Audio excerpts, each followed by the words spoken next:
Hi, I'm Matt with ApplianceVideo.com. Today we're going to be taking a look at the pre-treat switch on this Whirlpool direct drive washer with a built-in faucet.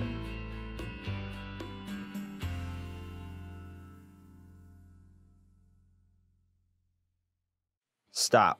Before beginning any repair, always be sure to disconnect the power to the appliance. It is also recommended to test the outlet for proper voltage.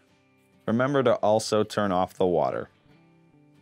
A defective pre-treat faucet switch would typically cause no water to enter the tub when the switch is depressed. To begin this repair, we must click on the link below to view this repair video. ApplianceVideo.com guides you step by step, giving you the confidence to avoid recalls and callbacks, also saving time on repairs. Whether you're up against an uncommon repair or the latest appliance on the market, our videos have been created with you in mind.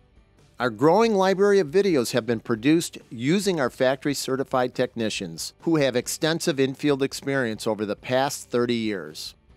ApplianceVideo.com provides high-quality repair videos that anyone can follow, regardless of their skill level. We are here to help. Click on the link below to view this repair video, and let us help you do it right the first time.